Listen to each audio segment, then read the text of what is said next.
સુરતના અમરોલી ઓવરબ્રિજ નીચેથી 15 મેના રોજ મળી આવેલી યુવકની લાશનો ભેદ પોલીસે ઉકેલી કાઢ્યો છે. માત્ર મોબાઈલ ફોન જોવા બાબતે થયેલી સામાન્ય બોલાચાલી અને મસ્તી ઉગ્ર બનતા રમેશ ગરાસિયા નામના યુવકે પોતાના જ મિત્ર હીરાલાલના માથામાં લાકડાનો ફટકો મારી હત્યા કરી દીધી હતી.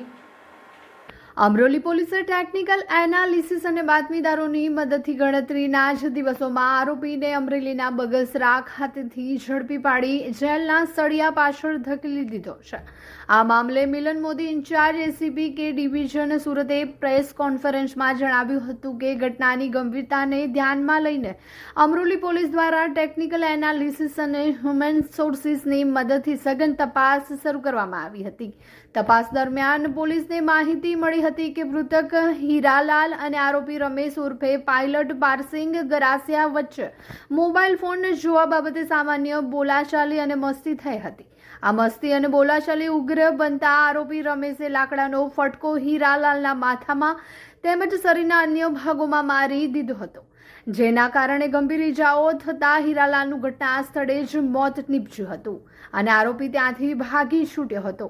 મિલન મોદીએ વધુમાં માહિતી આપતા જણાવ્યું છે કે મૃતક અને આરોપી બંને મૂળ રાજસ્થાનના બાંસવાડા જિલ્લાના સજ્જનગઢ તાલુકાના વતની છે. અહીં સુરતમાં છૂટક મજૂરી કરતા હતા તથા એકબીજાને પહેલાથી જ ઓળખતા હતા.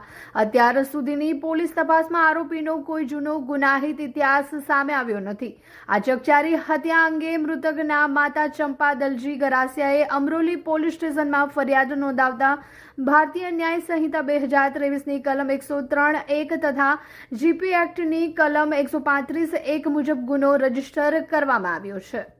અમરોલી જે બ્રિજ છે એના નીચે એક હીરાલાલ ચંપા ગરાસિયા કરીને જે મરણ જનાર છે એની ડેડ બોડી મળી હતી અને જે આધારે અમરોલી પોલીસ સ્ટેશનમાં પહેલાં એડી દાખલ થઈ હતી અને ત્યારબાદ એડીનું પોસ્ટમોર્ટમ કરાવતા ડૉક્ટરશ્રી દ્વારા જણાવવામાં આવેલ કે આમાં જે મરણ જનાર છે એને માથાના ભાગે ઇન્જરી થયેલ છે.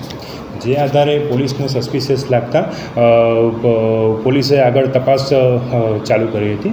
અમરોલી પોલીસ દ્વારા ટેકનિકલ એનાલિસિસ અને હ્યુમન રિસોર્સની મદદથી આની તપાસ ચાલુ કરવામાં આવી હતી, જેમાં એક આરોપી જે છે રમેશ ઉર્ફે પાયલટ પારસિંગ ગરાસિયા, જેની પોલીસે કડક શબ્દોમાં પૂછપરછ કરતાં જાણવા મળેલ કે આ બે વચ્ચે 15 તારીખના બપોરે મોબાઈલ બાબતે એક સામાન્ય બોલાચાલી થઈ હતી, જેમાં જે આરોપી છે એને લાકડાનો એક ફટકો મારેલ હતો મરણ જનારને, જેના કારણે મરણ જનારનું મૃત્યુ થયું હતું.